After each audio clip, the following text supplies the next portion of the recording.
morning, everyone. Thank you so much for being here with us today.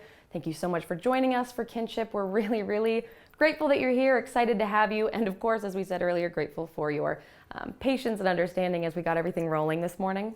And so, with all the chaos, I don't know if I got to properly introduce myself, so if you don't know me or you're just joining us for the first time, a little bit later in the day, my name is Jacqueline.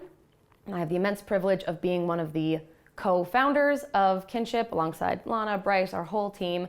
And this year I actually have the privilege of being one of the opening speakers. And I today want to talk about unmet expectations. Unmet expectations.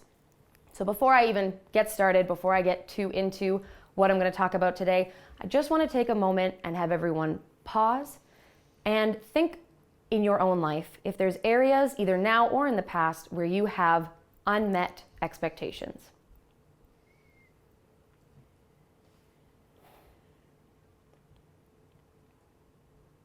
Okay.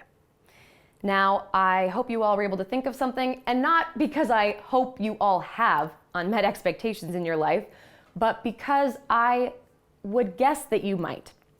I would guess that after living enough life, whether that's 15 years, whether that's 50 or more years, there's bound to be some things that didn't quite turn out the way you wanted them to. And if nothing else, 2020 was the perfect opportunity for things to not go the way that we expected them to go. Now, as Lana mentioned earlier, our theme for this year is Battlefield Destroying Strongholds. And so I don't just want to talk about unmet expectations, I want to talk to you about unmet expectations as a stronghold in your life. Now, this is not my concept. I didn't come up with this. It was actually our home pastor, Richard, that in a sermon in July brought these two concepts together for me. He was talking about a few other things and about strongholds, and he mentioned that one of the biggest strongholds we can have is unmet expectation. Now, when he said that, honestly, my jaw could have hit the floor.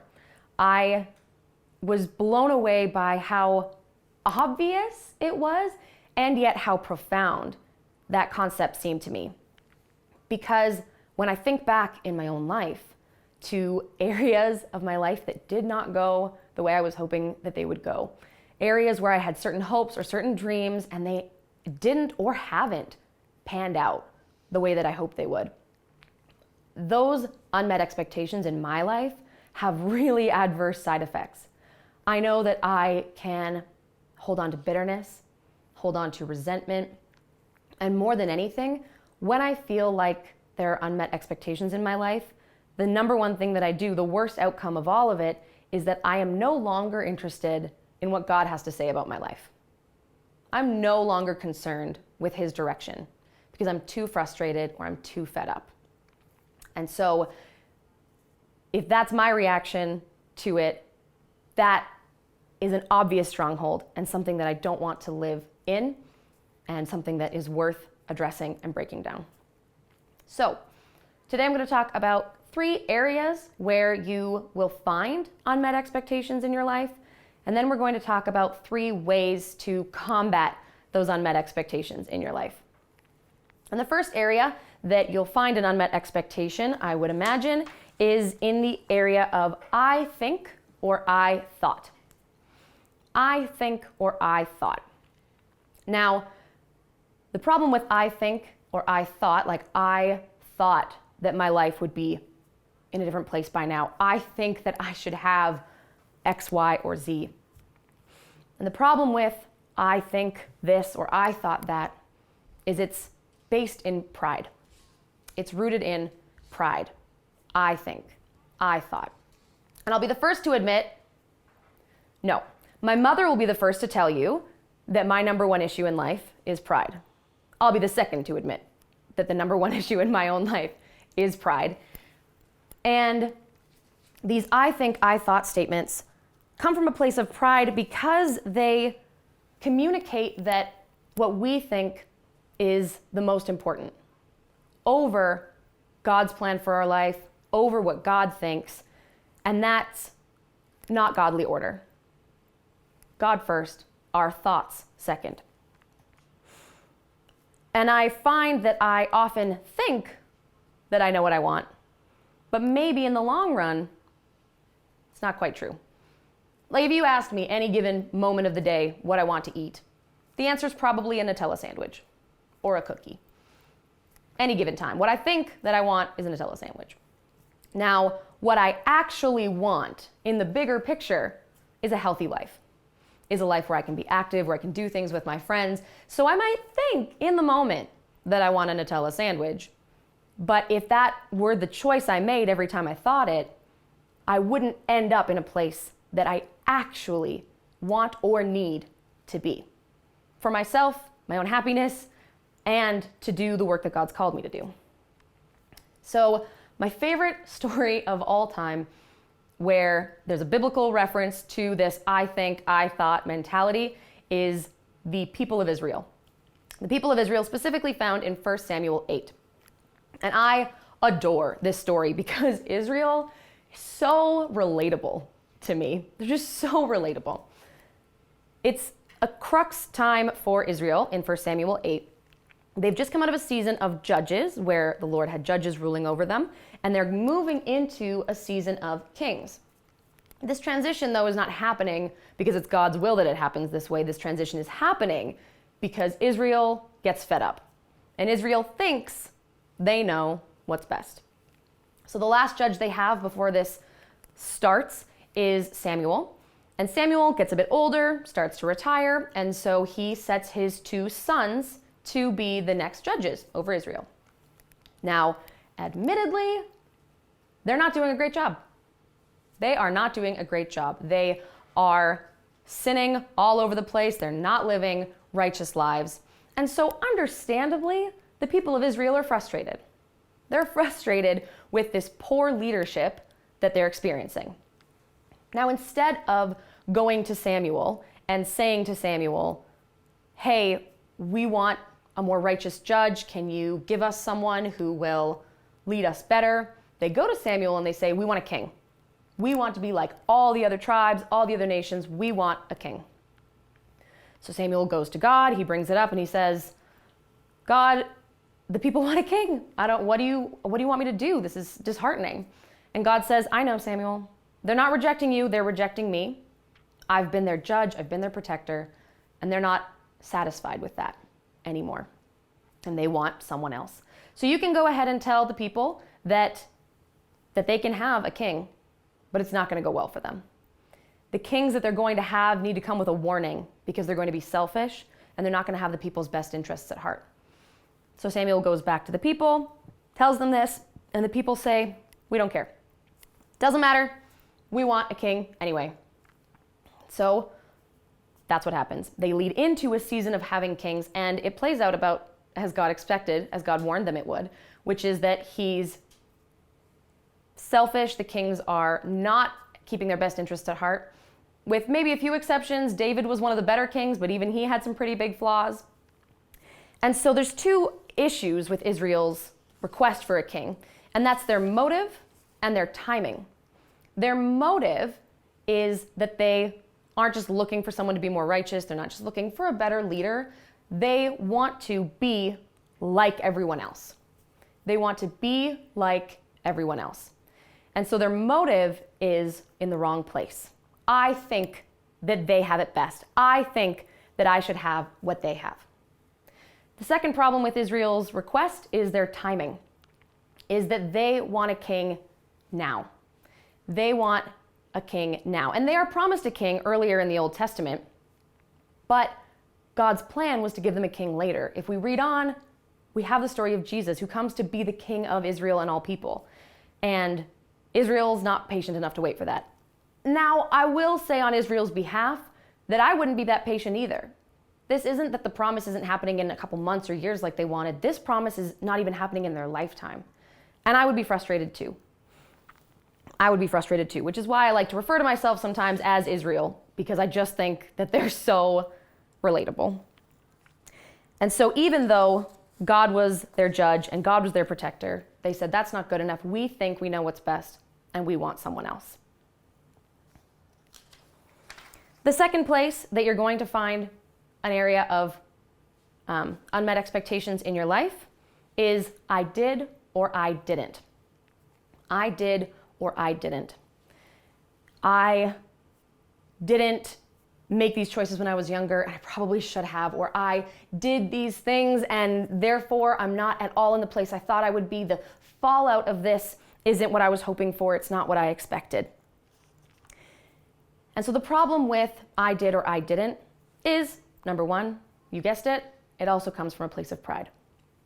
When we hold all of our life outcomes and all of God's plans in our own hands of my actions are the be all and end all, we are overriding God's authority, God's providence in our lives, that he either can't redeem a situation that we found ourselves in, or that he can't work our inaction into a new timeline, a new plan, a new outcome.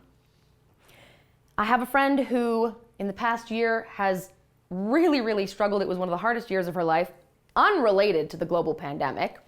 And one of the number one phrases or statements that she was unlearning in her life was something she had been taught, which was that she had to make it happen. She had to make it happen.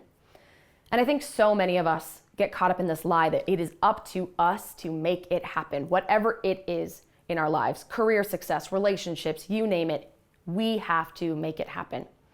And that puts way too much onus on us and not enough on the authority of God. The other thing that the I did or I didn't statement causes troubles for us in is that it can leave us in a place of unnecessary guilt and unnecessary shame. And when I say unnecessary guilt and unnecessary shame, I'd like to clarify that all guilt and all shame are unnecessary. Conviction can be a useful tool. The Lord will absolutely use the Holy Spirit to tell you, hey, maybe you should go start doing this thing that I told you to do, or hey, you know you're not supposed to be doing that thing. Come on, honey, I have better for you. But conviction and guilt and shame are not the same. And when we are weighed down by the chains of guilt and shame, we cannot move forward. We cannot then move into the next thing that God is calling us into. We cannot, as Frozen so aptly put it, do the next right thing because we're stuck in our current situation and weighed down by the power of shame and guilt. So the first place, I think or I thought. Second place, I did or I didn't. The third place we'll find unmet expectations causing strongholds in our lives is probably the hardest. And that third place is you said. You said. And I mean God said. You said there'd be healing. You said you'd give me the desires of your heart, of my heart. You said in your word, this would happen. And I in no way want to undermine how hard that can be and how devastating holding on to God's promises for way longer than you thought can be. And I understand the frustration of not seeing the timing that we were looking for. But the problem with this is it is also a little bit rooted in pride, which is that when we hold so closely to the you saids, we're holding on to them in our own understanding. God, you said this. Can he make changes to his timing? Did he specify a timing? We aren't giving room for God to have made a detour, for there to maybe have been a bigger plan that we can't see, that the promises need to play out differently than we would have expected because there are other people involved, because he has the entire universe at his hands and in his care. So while it is a challenging unmet expectation, and probably the hardest unmet expectation, the third one is, God, you said. And for me, because I said one of my biggest struggles was holding on to bitterness and not caring where God wanted me to go in life, it's very important that if we're holding on to strongholds of unmet expectation, that we figure out tools to break them down, because we can absolutely be stuck for, honestly, a lifetime if you don't choose to break out of it, if we don't start moving forward. So, the 3 ways that we can move past unmet expectations as a stronghold in our life. The first is that we need to surrender. The first is that we need to surrender. I was talking about I thought, a lot of that me doing things idea. I'm not saying in any way that by surrendering, okay, God, my life is yours, it's your decision, that we stop moving forward. By no means. God has given you skills, talents, passion, things that he is drawing you into. And I believe firmly that he wants you to move forward in that according to his will, in a way that is loving, that brings the kingdom to earth. But what happens is if our goals become the main priority, we miss out on the steps that God wants us to take. So if we can surrender those goals, if we have goals, but we hold them open-handed, okay, God, you take these goals. Your will be done in these goals. I'm going to keep walking forward, and if you need me to move, you tell me. If you need me to direct, I'll be talking to you the whole time, and you can let me know. There's a beautiful song that I love called Today by the band New World Sun. It's a little bit older now, but the chorus, I think, is such a perfect picture of the challenge of surrender and trying to surrender. And it goes like this. Maybe this time you can take the lead, and I won't try to pull you by the sleeve. Because every time I think that I know better, I lose my way. So God, what you want to do today? And I love this imagery because the pulling on the sleeve is such a childish imagery. Grown adults typically don't grab you by the sleeve to get you to come do something. Often it's a child lower down who's saying, come on, come play with me. Come on, I have a great idea. I want to go do something. And carrying on with this analogy of the parent-child, I know we are called to have a childlike faith, but I believe even later today, one of our speakers is going to be talking on maturity. And there is childlike faith, I think, leads into childlike trust, that God is a loving parent and has the best for our lives. Not that we are childish in the way that we want to do what we want to do, no matter what he says. I imagine a situation where maybe mom's cooking dinner. Mom is cooking dinner and the kid comes up and pulls on her sleeve and says, I want to go play. Mom, come play with me. Now, if mom goes and plays with her kid, the child might think, awesome, this is exactly what I wanted. And they'd think they had what they wanted. An hour, 2 hours from now, when dinner's either not cooked or burnt, it's going to be a very different story. I view a wild temper tantrum coming because what they actually needed was a cooked dinner. What they needed was to be fed. And so I hear God's heart in the mother saying, honey, just go play by yourself for a minute, or sit here next to me for a minute. I want to be with you, but I'm preparing a feast. I'm preparing you a banquet. And this will satisfy you. This is what you need. And if we are so determined to pull on the sleeve and do things our own way, we're going to miss it. We're going to miss it. So the first place to break down those strongholds is surrender. The second place is trust. Two go very hand in hand. But at the end of the day, like I've said, woven throughout this talk already, is that we need to trust his plan. Trust in his timing, and trust that he knows us better than we know us. I've talked to some people before who felt like if I give my life over to God, if I let him take the lead and do what he wants to do, he's going to ask me to completely change who I am.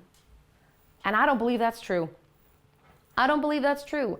I believe that if God, the Creator, made us, he made us for certain things we love, with things we want to do. And he's not going to rip that away from you. He's going to build into that and use it more and use it to its fullest. In my life, when I was in high school, almost graduated, ready to start university, make a change, I was, like many 17, 18-year-olds, trying to figure out where to go to school. What am I going to do? And I, again, do not want to downplay the stress of this time in a young person's life. It feels like everything is riding on the next decision you make. What are you doing after high school? What are you doing after high school? And so you start stressing about it early. And I, in my frantic search for a university or somewhere to go, found a theater program put on by a Bible college. That's it. That is where I need to be. Lord, I can learn about you, I can grow spiritually, and I can be a theater kid for the rest of my life. That is everything that I want. And God said no. There's a few other times where I asked, can I go here? Should I do this? And he either said okay or no big deal or didn't really give me an answer, but he said no. No to theater school. I was so mad. I was so upset because it was perfect. I knew it was perfect for me. It was everything I needed. And God said no.